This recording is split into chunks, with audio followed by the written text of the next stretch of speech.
welcome to a new episode of Ask Master Anything. My name is Maria and I am right here with Master Sri Akarshana. Namaste, Master. Namaste.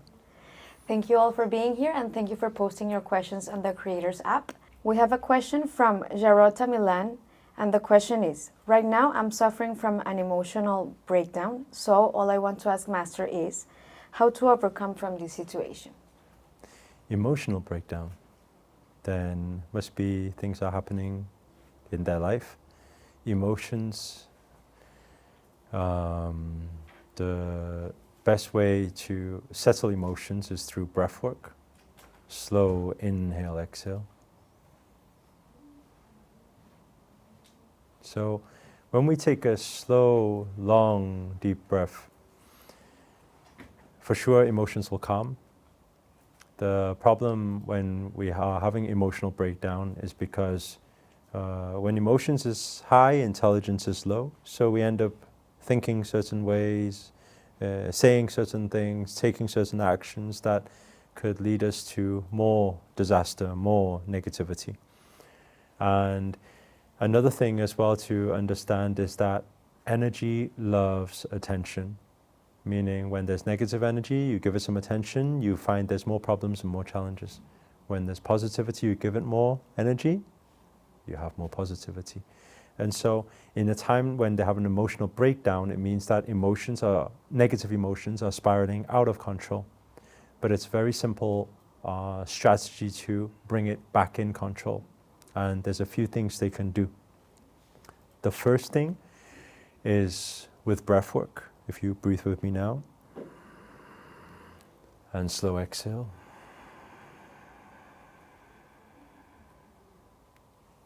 And even from a moment ago, we can feel already the energies are more settled now than before, although we were already calm. Absolutely. So that's the first thing. In moments where emotional breakdown is happening, then we take breath, calm, settle energies. Maybe 2 or 3 times you can do. Or you could do it for a few minutes even, depending on the emotions. After you do that, then what's very important is to do some sort of pattern interrupt, meaning things like taking a funny situation or something you find that is very cute or something that you find is very, it has a high comedic value or something. And then you bring that situation, a moment in time where something was extremely funny, you bring that moment in and you use it, in NLP we call creating an anchor, to use it as an anchor. So what happens is it disrupts the pattern straight away. So let's say, for example, if we were just to say, if somebody was going through some emotional breakdown and I would say, okay, think of a peanut walking around with a huge big smiley face, and then it's expressing itself, it's bouncing up and down, and then we can start changing the colors as well, saying that it's a pink peanut that's jumping up and down and things. So we start changing everything, and when you push your mind to focus on something like that, it disrupts the pattern, meaning it disrupts the negative flow. I have a question Yep. there, sorry to interrupt you. So for example, somebody that is going through an emotional breakdown as a result of, for example, losing a loved one, how would you recommend The for pink them? peanut, exactly the same. Yeah. Just like for them to realize that there's nothing really they can do in that situation other than simply accept that life is like that and just move on, thinking on the pink peanut. So when somebody is, because if somebody is asking this question, it means they recognize they are having emotional breakdown and they are wanting to get out of it. So what I'm sharing here is the strategy in terms of how to get out of it. At a moment where somebody's feeling like, oh, I've lost a loved one or something like that, and if they are which is a lot of people also in a situation where I don't want to get out of it, I want to be upset.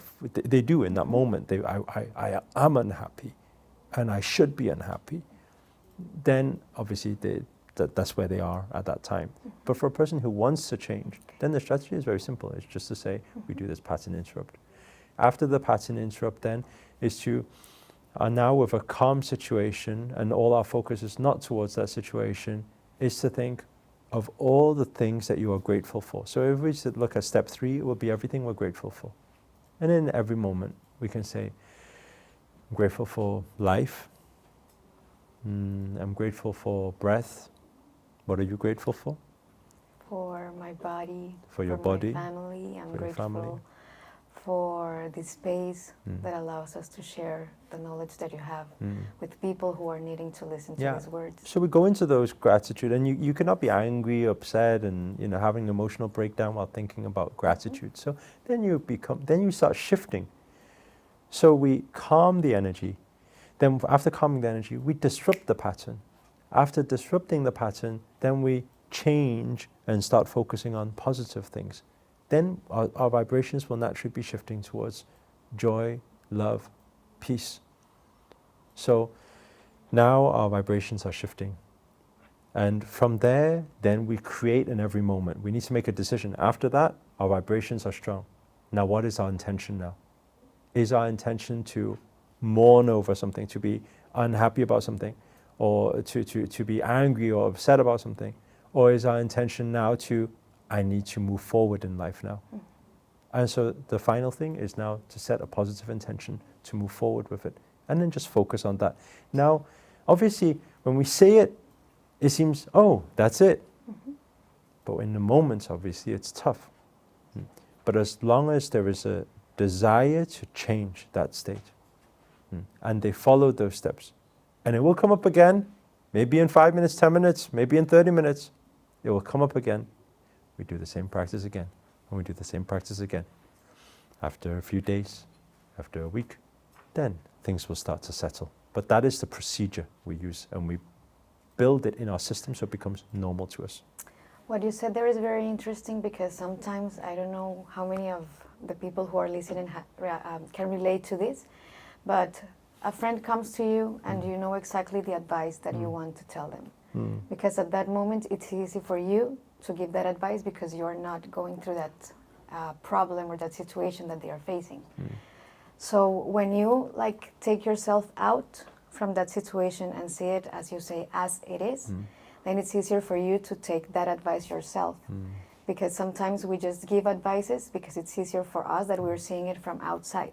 But when we do that with ourselves, then we can take that advice for us. That's very true. So that is the process when we talk about witnessing.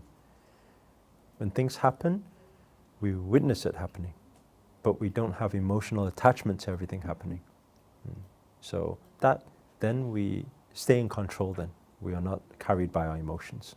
And also it's important for us to recognize that we are still human. So if we are going through something that is very tough, we have to allow ourselves to feel that emotion, to, get through it, but don't stay in that vibration. Just the sooner you are realizing that the more you stay there, more things like that you will attract, then you just shift your mindset and focus on the future, on a better result for your life. That's true.